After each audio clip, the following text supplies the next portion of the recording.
Haven't talked about Street Fighter 6 for a minute. A game I don't play. We'll see if we're on Stage Jam Slam. Anyway, but yeah, this is thoughts on the current state of competitive SF6. And the main reason I actually want to see this is I just want to know what's up, kinda. I don't like pay attention that much to the game. Really, all I know about it right now is through Stage Jam. I don't really watch tournaments and stuff. The thing is, there's like social media and stuff, there's like Twitter and all that. Any game that you're into, people will say stuff, and some stuff is true and some stuff is not true.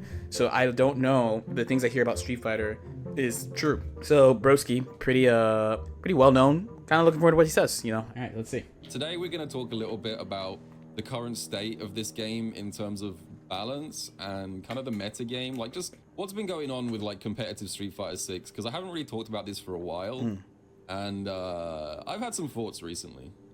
Probably the best place to start is if we bounce off this probably tweet. the best place to start. Tokido, I play a guy online, I lose 5-0, then I play him the next day. I didn't change anything. Now I won 5-0. Street Fighter 6 is very interesting. Has anyone else had this experience with Street Fighter 6? What is it about Street Fighter 6 that makes this happen? This is bait. This is omega bait. I actually remember when I saw that, I just fucking laughed. At least for I mean, he might be real, by the way. I don't know. It's not like I know Reinhardt like that, but I had posted omega bait before too. Of like, I said like, if you play Street Fighter, what skills do you think anime players don't have? That shit blew up. That shit blew up when I posted that. Let me tell you a secret. When a high-level fighting game player says something is interesting, they never mean it. They always mean something else. There's always a hidden meaning behind a high-level fighting game player saying something is interesting. That's one of those like code words. If someone seems to be playing a character, let's say a DLC character comes out, right? And like there's like a well-known player that seems to be playing the character a lot, and you're like, why are you playing them? And they're like, oh, it's interesting. Their character is interesting. That's why I keep playing them. They're probably telling you they think the character is stupid and they want to invest time, but they don't want to actually say it so that people don't know what they're doing. You know? Isn't that in a lot of like your hairstyle is interesting or this food tastes kind of interesting? True, actually. True. The equivalent of that is me rolling a dice and going, rolling a dice is a very interesting activity. There's a word beginning with R, which I feel substitutes better there. I feel like this game's character balance is actually pretty damn good. Okay. Right? I don't know if you guys agree with me. Do you guys agree with that? The character balance is not perfect, but it's pretty good right now. Isn't it surprising how many people say, like, okay, if you're watching this in the future as LK Chronicles, right, and you're a top player of some other game, you may or may not interact with a lot of the lower level tournament players / casual players of the game.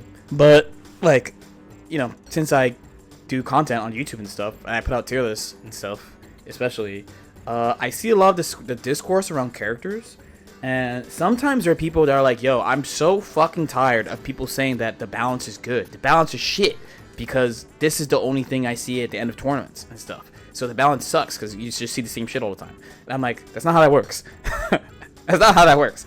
Do you want an example of shit balance? Guess who? That's right, it's fucking HNK. Yes, some people, this is known as a Kuso game. It's a shitty game. This game, I believe, has 10 characters, right?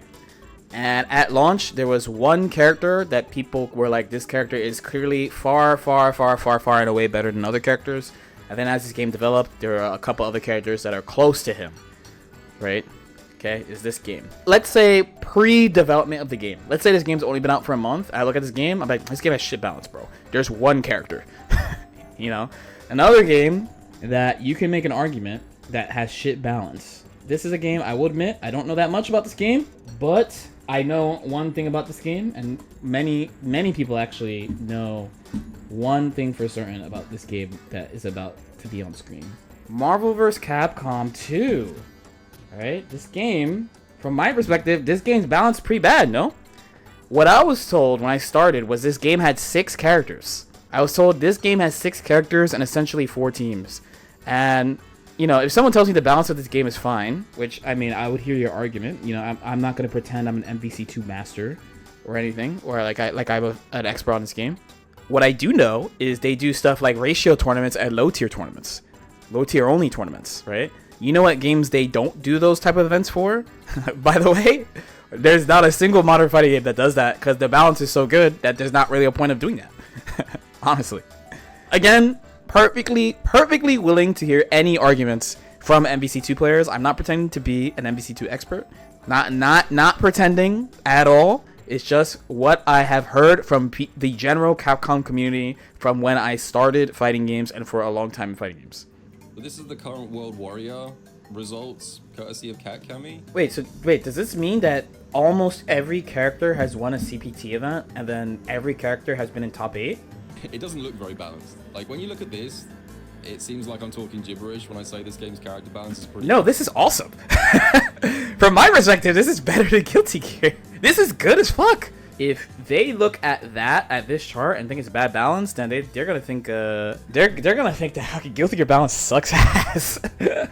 Was like 20. I think there's only 3 tournaments in CPT that are offline, but they're like huge. I know last year and this year there are people who complain about the CPT setup. I also would not like it if it's mostly online, I'll be real. But I think the best thing they do is that it's hard to like farm other regions. Like AWT and probably by extension TWT, the Tekken World Tour. But I don't really know like the Tekken World Tour meta. But AWT, there's definitely a small emphasis on small, but it does matter element of like like pay to win. Like you go to...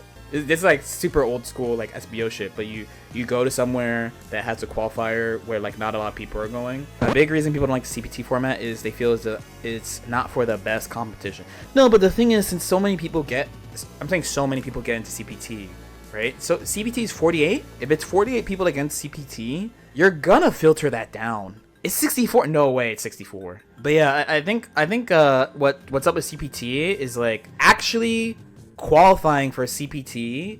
There's a lot of spots for CPT, but like it does filter to the best players, I want to say.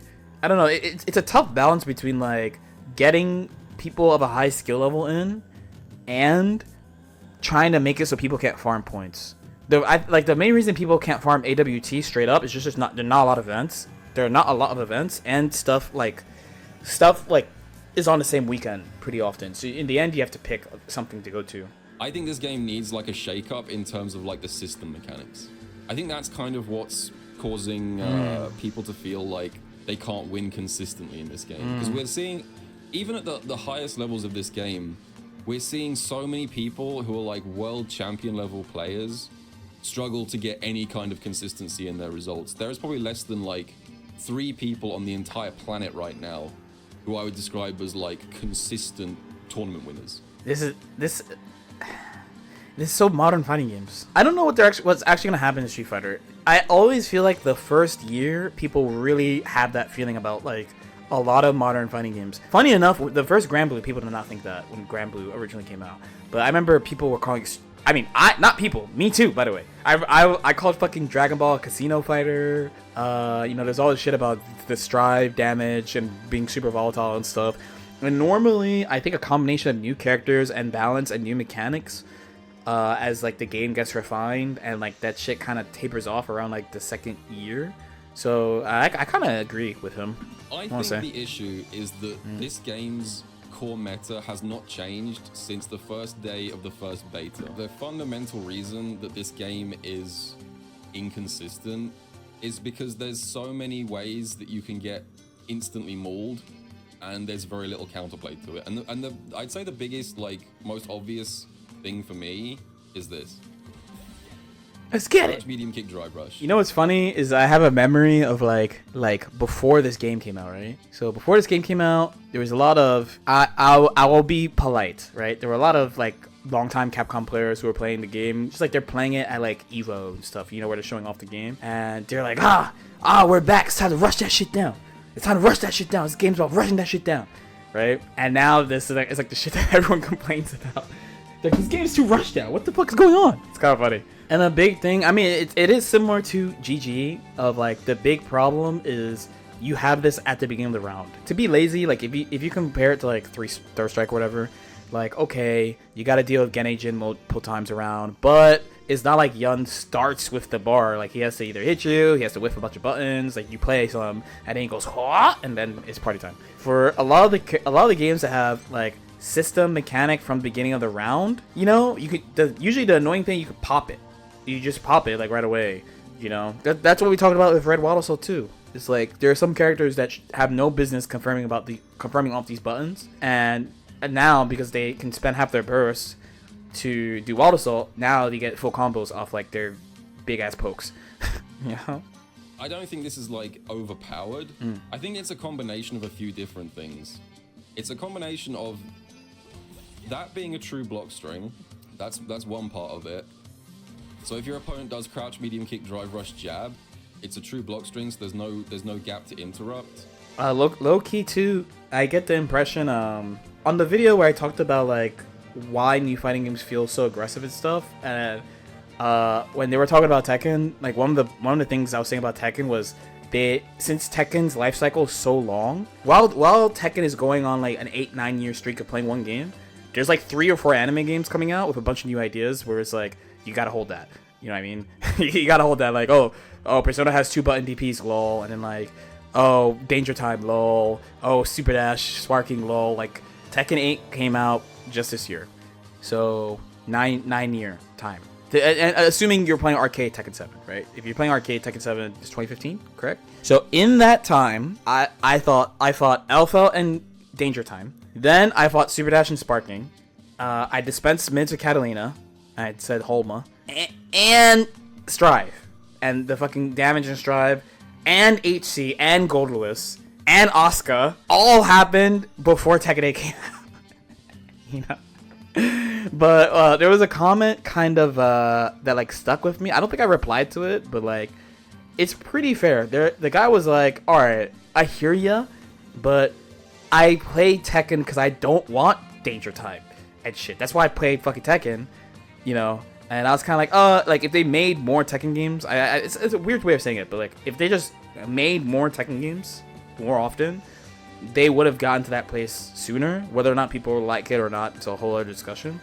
But also it's understandable that like, you know, you play these things because it's like Tekken is kind of like an interaction fighter, it feels like, of like you like something happens but you're not guaranteed a situation, and like the other person could do something based off this data, so you do that, this, that, and other thing, and you have to know this stuff, right?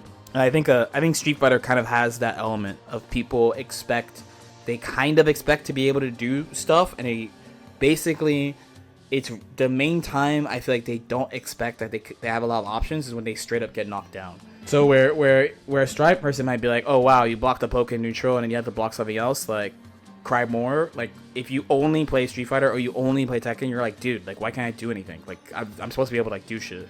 So it's pretty valid. The other parts are this game's corner carry and also throw loops. I'm still complaining about throw loops. I'm still on the anti-throw loop train. I know. I'm also on the anti-throw loop chain. Like games not having a lot of throw. I mean, dude, one of the main things I complain about in Strive is fucking guard crush because there's no throw protection. Even though I've accepted that guard crush is going to be the way it is until Strive is over, it doesn't mean I'm gonna stop yapping about it. So I feel that. Okay, yapping? No way. Not only am I yapping, I'm not actually, you know what? I'm not yapping. I'm spitting. It's different. I'm spitting. Never told a lie in my life. This game didn't have throw loops, this wouldn't be that scary, in my opinion. The problem is that if you get clipped once by crouch, medium kick, drive rush, this happens. You get immediately taken to the corner by most of the best characters in the game, and now you're just in the blender. Like, it's so hard to get like out of this situation. Like, I feel so bad that I can't help but laugh of seeing like throw, walk up, walk back, and they're like, I'm in the fucking blender. I feel like I'm being so mean to I know it sucks, but I feel like I'm being so mean to them. I've seen a lot of I want to get this out of the way first. I've seen a lot of awful suggestions. Spitting. Spitting. Some of the shit that people be saying for balance, bro, for Strive too, I'm like, dude, what do you mean? Terrible suggestions, because a lot of people don't really understand how all of the mechanics kind of fit together. So like, for example, one thing I saw is that someone said raw drive rush should be 2 bars, which is a terrible suggestion because it completely breaks the combo structure of this game. Like, you'd have to completely redesign everyone's combo routing if you did that, because raw drive rush is a part of the combo system. And people are saying stuff like, you know, crouch, medium kick, drive rush should be significantly slower, that will also break the combo system. Yeah, yeah, that type of shit is tough because like it's a universal resource that's what makes it like low key. That's why tension is kind of goated, I guess. But also you build up meter in Strife. You build up meter, right? We can say pretty fair that red water assault is kind of cap. I think for me, where I would focus the changes is on drive reversal. They did buff drive reversal in the season 2 patch, but I still think it needs some help. So again, I just talked about how like crouch medium kick, drive rush, crouch jab is like one of the most common ways to approach in this game, because it's a true block string. Regular drive reversal is so slow that if I try and drive reversal, once I react to my opponent's drive rush, it just does not work. You have to just guess here. Every single time I try and do a drive reversal on a drive rush, I literally just have to guess and do it immediately like that.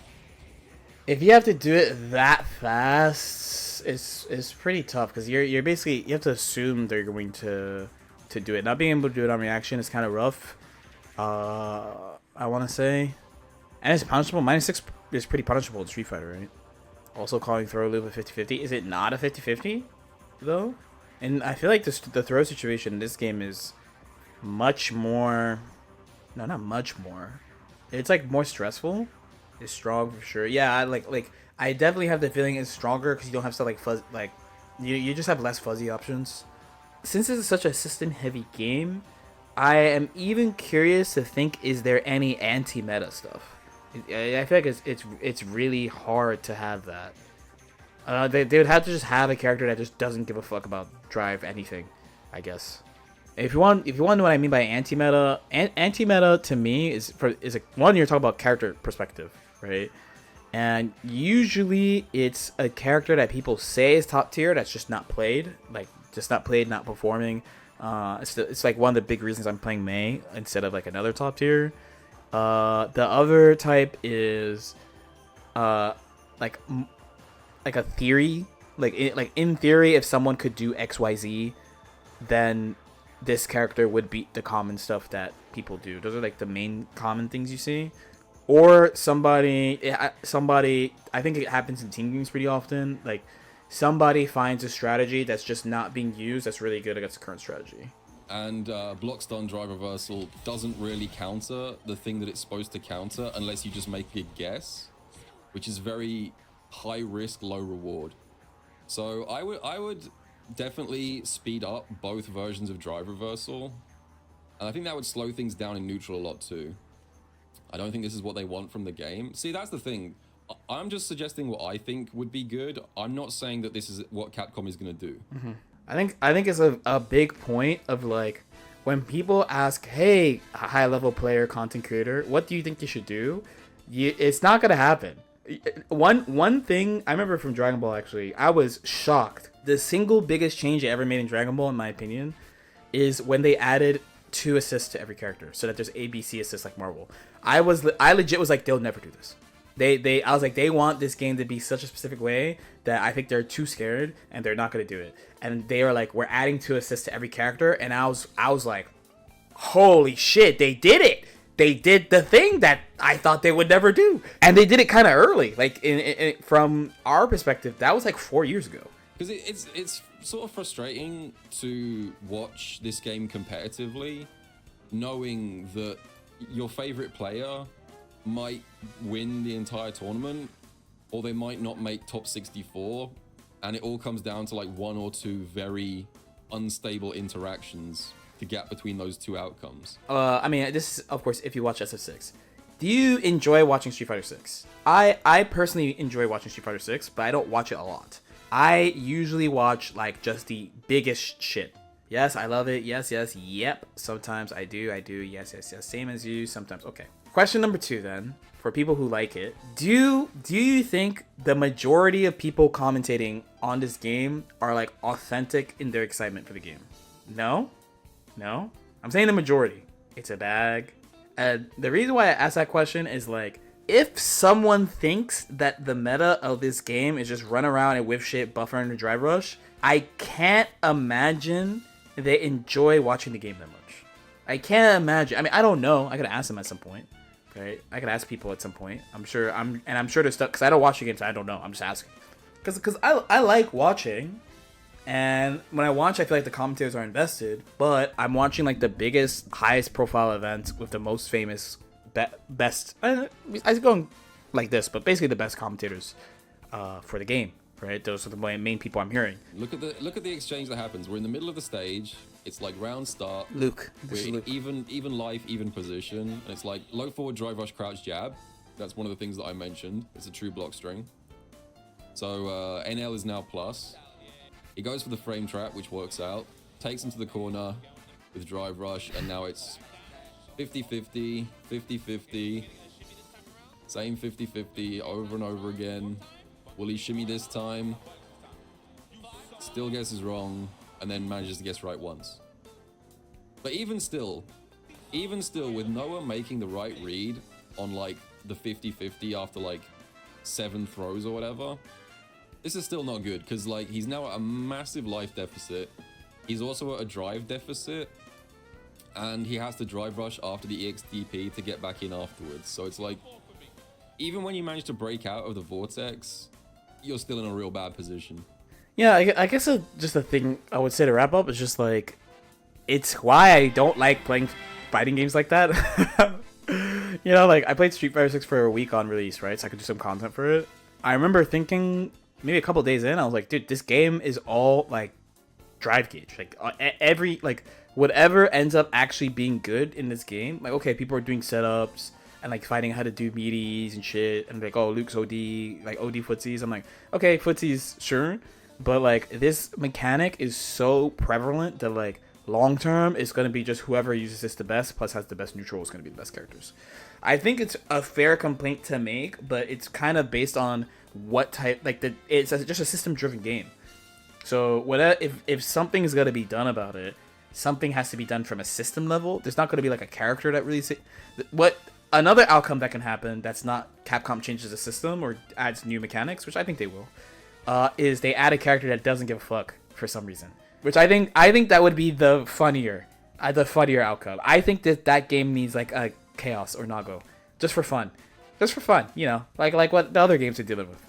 Just someone who doesn't give a fuck, just does whatever fuck they want, doesn't give a fuck about the universal mechanic, and just go. Why not? And the best part is I don't play, so I don't have to worry about it. The funniest timeline, these would be the funniest timelines. The number one hilarious timeline above all others is actually Elena's broken. That's the funniest timeline, is Elena is broken. Terry versus Mai CPT Grand Finals would be funny. I agree. Mai being good would be funny. I agree. But the funniest one would be Elena. Elena's glorious return to Street Fighter.